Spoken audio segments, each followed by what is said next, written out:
Welcome, everyone. My name is Brian Balicki, your host of the podcast, The Juice is Worth the Squeeze, Embrace It.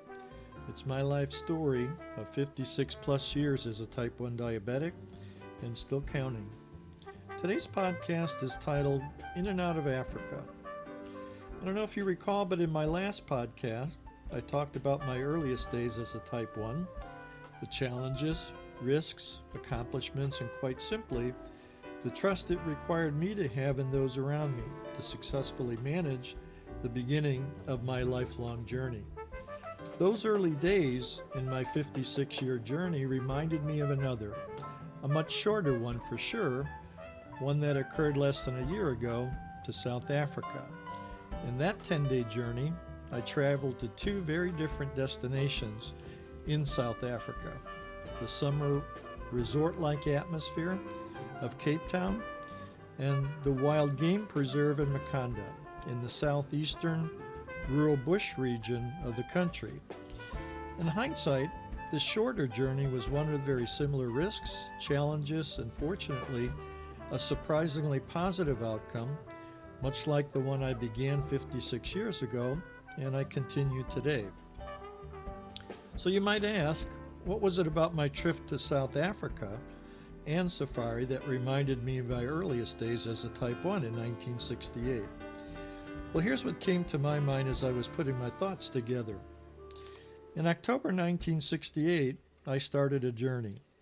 At that time, I could not tell, and it was impossible for my doctors to forecast for me exactly how long it would last. And of course, I had some gut feelings, but back then, honestly, I thought I had only 25 years. That was the life expectancy at the time, best case. I write about this in my book.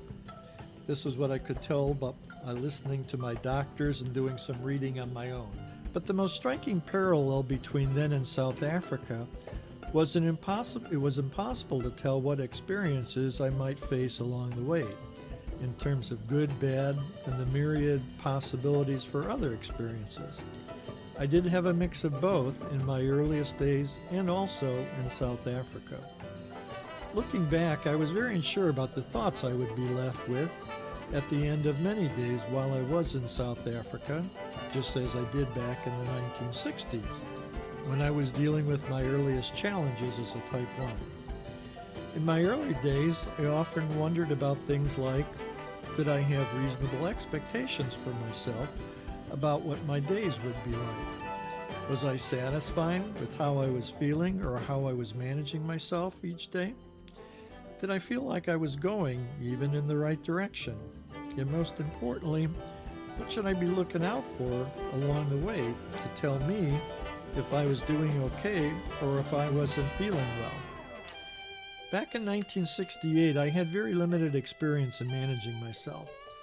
I tried to be mindful about how my daily decisions could lead to unexpected, unplanned, and quite simply, possibly dangerous outcomes. Was I perfect? Hardly. Was I brittle, as my doctors and others would tell me? Absolutely. At that time, the science, resources, and knowledge available to type 1s were just beginning to evolve. So even under the best circumstances and my best efforts, there were likely to be bumps along the way. In short, on my South African safari and time in Cape Town, no matter how hard or how diligently I prepared for those trips, I wondered if I faced some unexpected emergency, challenge, or whatever, would the science, resources, and knowledge available to me as a type 1 in South Africa be really any different from what I faced back in 1968? Before leaving for South Africa, I wondered at times, would safari be kind of like a back to the future experience? Meaning, would I be beamed back in time to relive a situation I had already dealt with, one I already managed and met the challenges of? I'm sure all my family members had their own experience in preparing for 10 days in South Africa and safari. For me, I had those, but I also had other concerns only a type 1 would naturally have. I asked myself, how would my body, my metabolism respond to 10 days of travel by plane, van, and taxi? At least those were the tangible scenarios that I knew of and was able to plan for. But of course, I had no idea how they might change or what circumstances might change them. So some other thoughts I had were, how would I fare under a very disrupted eating and sleep schedule, 5 hours removed from the East Coast of the United States? How would my body respond to the springtime climate at the bottom of the planet? How disruptive would the diet and cuisine of the South African bush country be to me and my system? How would my immune system hold up to all the elements that Mother Nature would likely throw at me while I was in country and on safari? And what about the very real risks of traveling about in the South African bush, facing all the logistical and personal risks that any human could face, being within a stone's throw, yes, a simple stone's throw away from some of the fiercest animals known to mankind? Yes, the big five: elephants, lions, leopards, rhino, and buffalo. They were all on full display, and yes, up very close and personal. Well, how did it work out? Let me share some of the highlights from that story. First, here's the medical highlights. It's worth stating that in the 3 months prior to leaving for my South Africa trip, I recorded some of the best metrics collectively I've ever experienced in my 56-year-long marathon with type 1.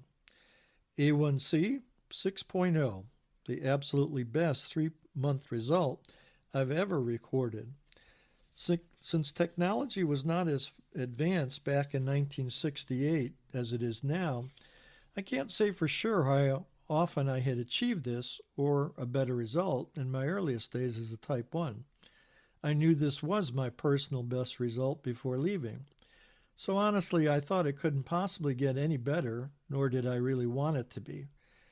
Why? If you've listened to any of my prior podcasts, you know my thoughts about attempting to achieve an A1C of something less than 6.0. I wouldn't dare consider it. To do that would mean pushing the envelope and possibly risking bouts of repeated low blood sugar. So naturally, I expected my A1C would probably take a hit. I just wondered by how much. My lipid results, my cholesterol, HDL, and LDL metrics, and triglycerides. I was especially interested in these because I expected I would be exposed to some very different foods and eating schedules in South Africa. I had no idea how food preparation differed from what my wife and I did normally back home. If the traditional cuisine was different, I felt this might affect my cholesterol metrics. Did the South Africans have the same food prep and habits as we had back home? I assume they probably would not. My cholesterol metrics were in very good shape prior to my departure, so here again I thought there was nowhere to go but south. No pun intended. However, I hoped they would not go as far south as I was actually headed. My expectations on this, probably no better, but hopefully no worse either. What about my EGFR? I pay very close to this metric. I pay very close attention to this metric generally. I write about this in my book, actually. What is it? This metric measures the filtration rate of fluids through my kidneys. It essentially captures how well my kidneys are functioning. Most diabetics themselves, or their doctors for sure, track this metric. It was one of my biggest curiosities. Why? It was fine before leaving, but it was still at the lower end of what's considered okay. For what it's worth, my doctor had no serious concerns about it, but me, I thought it could be better. I wondered if and how the stress of travel, the change in eating habits, the exposure to drinking new fluids I had never been exposed to in my life, and the potential for my fluid levels themselves to be disrupted due to climate changes, how would they be affected by my travels? I was so concerned I remember wondering, how would I tend to my most basic common drinking habit while away? What was that? Well, relax. I'm only talking about brushing my teeth here and nothing more. I raised this topic at my last dental checkup prior to leaving. I asked my dentist, what would you recommend, or how would you recommend I begin brushing my teeth when I reach South Africa and on safari? From his own experience with other patients, he said I should probably start off by having bottled water nearby, use it, and see how that works out. I did exactly that. I actually planned that would be one of my first steps I would take as soon as I landed in country in South Africa. This eventually became my number one priority. Yes, I thought for the first 5, 6 days on safari, I would always use bottled water to brush my teeth with. My plan would be that I wouldn't use the local water, being it was probably well water, until I got settled and confident while I was established back in Cape Town and in country. But to be honest, I didn't want anything at all to disrupt my time while I was on safari. I definitely did not want to do anything at all that could jeopardize my chances of experiencing safari myself, or disrupt anyone else's time who I was traveling with either. I did not want my actions or miscalculations to interfere with the time anyone else would be spending and that they so look forward to doing. For the record, I thought it would not be until after safari ended and I returned to the big city in Cape Town on the second part of my getaway that I would trust the local water supply and began to use it for my regular teeth brushing routines. I trusted the advice of my healthcare team, again my dentist, and it seemed to work out pretty well. Before my leaving, after looking at all my physical results, my healthcare team appeared pretty confident about my chances of not just surviving, but enjoying my trip. My healthcare team of 25 plus years even wished me well before leaving. I had 56 years experience managing myself and I was generally in pretty good health, they felt. Confidently, they said I should be able to enjoy all of it as long as I was not planning to do any what they called missionary work, healthcare advocacy, or worse still, traveling to any jungle-like settings. They themselves were vaguely familiar with some details of my 45-year-old public health career during my time with them as a patient. Being as well managed as I was, coupled with being fully boosted against COVID, RSV, and the flu, and previously vaccinated for things like measles, mumps, and diphtheria, I suppose they thought my immune system, general health, and diabetic control was as strong as it ever could be. However, I was reminded I should avert any contact with groups and circumstances where any number of human, environmental, and or insect-borne risks could appear to my personal health. There's one anecdote, I think, that captures their feelings about my readiness. It was from my family physician. I vividly remember in my last checkup prior to my takeoff, a light-hearted, joking, whimsical comment he made to me. He said, quote, "You're too healthy, get out of here. Show me your pictures when you get back. Oh, by the way, be sure to take your telephoto camera lenses with you," unquote. He warned me not to get too close to the animals while I was there. I wonder if he was just saying that to see just how closely I would follow his advice. Little did he know, nor did I, just how close I would get to the big five, as they say, but more on this in a bit. Other concerns about my trip? Other similarities to 1968? Without getting too dramatic here, in reality, when I started out on my 56-year journey, I didn't have a really good picture of the everyday details I would face. As I mentioned earlier, like safari, it wasn't anything like what I had ever done. Because my daughter and husband had done this same trip 18 years earlier, I had a basic notion, yeah.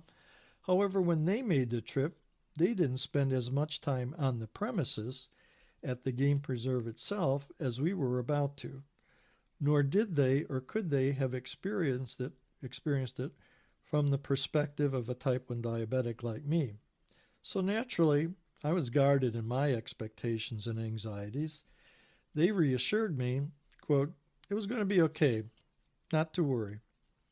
Well, granted, I was expecting my safari experience to be a somewhat controlled situation after listening to that. Controlled for sure, but here again, it was not all that different from my earliest experiences as a type 1 diabetic. Back then, my parents and doctors repeatedly assured me things were going to go things were all going to be going all right. They would be right there every step along the way to help me with my new journey. Family was essential to me back then because they were the only resources I could really trust and fall back on. I could count on them even if I myself could not meet or manage the risks or challenges I faced each day. Well, the same is true for my safari posse as I look back, except on safari this time the makeup of my family posse literally flipped. What do I mean? Well, fortunately this time I was not the active, naive high school age teenager I was in 1968. I was not yet working, had little real practical experience in managing numerous potential daily pitfalls in eating, exercise, managing my meds, sleep, and more. Nor was I the generally otherwise healthy kid, untouched by the many minor conditions, distractions, and more related to everyday diabetes. There was some risk in my being among the oldest members of my family on that safari trip. That was balanced by the fact that fortunately most in my family surrounding me on that trip had some experience at one time or another helping me, caring, and literally having my back at various points in my 56-year journey. Another similarity between 1968 and South Africa was the physical environment itself and the missing network of local health resources that might be available to help me if things went south, as they say. Certainly my family would be around me, but only with limited healthcare resource and connections themselves for support. When I compared it to today, it really wasn't that much different than 1968. I was as south as you physically could be on the planet, and not that thought, that one alone, created some anxiety for me. As for type 1 diabetes itself, here's what I remember as being most important. Prior to my trip, I'd done a fair amount of research about what diabetes was like in South Africa. I was most concerned about the pervasiveness of the problem and how familiar the local doctors, nurses, and authorities were in treating it medically, pharmaceutically, nutritionally, and personally. After completing the homework that I did, I had some reservations about how current and how grounded the South African health professional community might be on treating me and using my therapies. Honestly, this finding made me a bit anxious. What appeared to me was that they had far more familiarity with treating type 2 diabetes. We know that condition is induced more by nutritional deficiencies, unlike type 1 diabetes where pancreatic function literally stops. Therapies and professional knowledge to diagnose each are very distinctly different. It struck me that medicines and therapies used to treat type 2 in the country were likely more common. But what was unclear, and honestly still is to me today, if and how available fast-acting insulin might be if I needed some. This is what I used at the time and needed. Another question I had was how familiar would the local health professionals be in managing someone like me who used a pump that was looped with my CGM system. I'm sure it was not very common. So if something unforeseen happened to me, I thought, would they have begun to treat me like a type 1 or a type 2, the latter being something that would have been entirely wrong? Would they have been prepared, knowledgeable, and equipped to handle me? I think you can see why my anxiety was understandably elevated. In another scenario, I asked myself, if I lost or misplaced my insulin, would I have been able to access fast-acting insulins at all? If not, the syringes I brought with me were only useful for injecting fast-acting insulin. So if they chose to treat me, it's likely that their longer-term single-dose insulins each day would be their go-to medicines that they would likely be using. However, the calibrations on syringes used for different insulin medications are different. In this case, the syringes I brought with me would probably be useless. In the absence of supplies like I used, I wondered would they opt to use longer acting insulins? If they even had my supplies, would they even provide me with these, and how much would I be given if there were? Best case, if after leaving a facility where I had been treated and stabilized, I asked myself, well, how long could I go using whatever supplies they provided me until my actual supplies showed up? Worst case, if the local health professionals were using what was available to them, how would they have responded? Would I have even been able to allow to evaluate what they were proposing to treat me with? Would I have been given an option to accept or decline their plans? In those scenarios, I didn't think I would have much of a choice but to go along with their plans. My greatest concern above all else, changes in anything, my usual meds, supplies, routines, and more, is never followed quickly by stability. Change is never good for diabetics, especially when everything else, except when everything else is under control. Well, this was a risk I took before leaving, and I did my best to prepare for. There was little difference in this situation, I thought, than even my earliest days as type 1, when I went on my occasional trips with friends or family to places like Wisconsin for fishing, with my grandparents, or skiing in Colorado. Long-acting insulins back then were the basic medications that I, like many other type 1s in that day, used for everyday management. What I became most nervous about, learned that if things did turn south in South Africa, there wasn't an easily accessible and reliable phone number I could even call for outside help. A local doctor, a local pharmacy, and most shockingly, even a local hospital. I was not in or near any big city, as I was in Chicago growing up, or even vacationing in Wisconsin and Colorado. Milwaukee and Denver were never more than an hour away, even when I traveled to these vacation spots. So why my anxiety? Well, here's some context.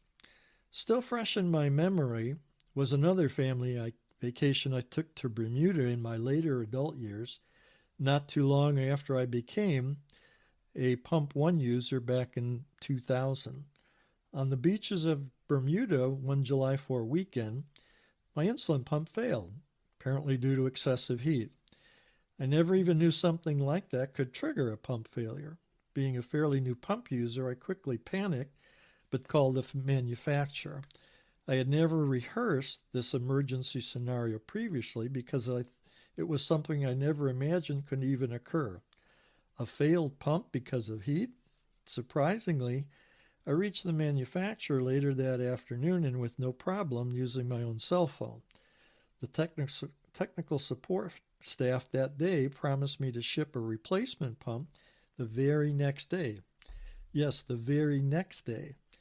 In Bermuda, out in the middle of the Atlantic Ocean, they told me all I had to do was make it to the local airport in the island to pick it up by the next afternoon, which I did. That was impressive customer support. By contrast, prior to leaving for Safari, I just happened to call my current pump manufacturer just to run the same scenario past them. I asked how I might be helped if that same scenario played out again. For me, I just expected something similar would occur. Their response? Well, there was no 24/7 customer support accessible at all in South Africa, as there was with my prior manufacturer, and there would be no replacement pump either, arriving the next day, as there was the previous time. My current manufacturer was even a little bit surprised himself when I explained to him how immediate, supportive, and effective my prior manufacturer was with me in that prior emergency. This time, however, nope, sorry, they couldn't provide that kind of support now. I thought to myself, how the world has changed in 20 plus years. After digesting this phone conversation, I thought further about what my plan of action might be if the same emergency unfolded with me on safari. In my earlier crisis, all I had to do was sustain myself for a single day with manual injections, disposable syringes, and the insulin I brought with me. But if I had to manage myself for any extended period of time in South Africa, how long would it be before what I call the U.S. cavalry would come? Wow, this got my attention. I was informed that there was just an international 800 number I could call. Like I said, no customer support, no immediate pump to come to be delivered to me. Well, I realized this would quickly be a problem if it occurred, if my pump failed, and if a backup that I brought with me also did not function, I would truly be on my own. I began to ask myself, was this one of those situations where I was just being fearful of fear itself, or was there any justified anxiety here? From an earlier, entirely separate medical crisis I faced when traveling with my wife many years earlier to Germany and Poland, I attempted to make contact with the local U.S. Embassy in that scenario, in that situation, rather. That was the immediate option back then for managing health-related crises. So I thought I would try the same thing this time. Well, what happened? This time I learned I couldn't actually speak to a human being. No, even while I was here in the States, I could only go to their website and inform the State Department about my upcoming travel plans and months in advance, and just alert them that I was a type 1 diabetic. I have to say, not having a chance to speak to a human being about my trip prior to leaving was a bit disconcerting. I never really found out, fortunately, if that contact would have made any difference in the event of a medical crisis in South Africa. I did the best I could. I prepared. I followed available instructions and trusted the local authorities somehow, some way, would be there to help me in the event of an emergency. Well, there are other risks, of course, I imagine, but the others appeared to be much more manageable. When I took stock of everything I learned prior to leaving on my trip, I kind of felt safari might be no more risky than the situation I walked into when I first became a type 1 in 1968.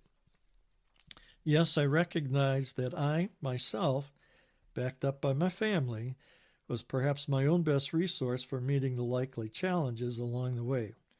I had to feel comfortable and confident in perhaps having to deal with healthcare professionals in South Africa itself who were probably not as schooled or experienced in dealing with type 1 condition as I was. This is kind of what I mean when I talk about embracing the challenges of being a type 1 diabetic. At numerous moments in that trip, preparing to leave, then getting to and from South Africa, I did my homework, I prepared, I adapted, and became slowly confident. I ultimately embraced the challenges that I was likely to face. The result? I learned and experienced firsthand in real time the juice, the thrills, and the enjoyment was truly, as I always say, worth the squeeze. Sound familiar? It's the general theme of all my podcasts. It's the same theme that can be part of the life journey for all type 1s. So I'm going to stop here. In my next podcast, I'll take you closer to some of the most dramatic moments of my time in and out of South Africa. I'll also revisit results of my personal health metrics that I discovered after I returned. Here's a little teaser. Like me, you'll discover some real Kodak moments occurred in all of the above. So be sure to tune in again. Thanks for spending some time with me again. Signing off for now, cheerfully, Brian Balicki. Continue.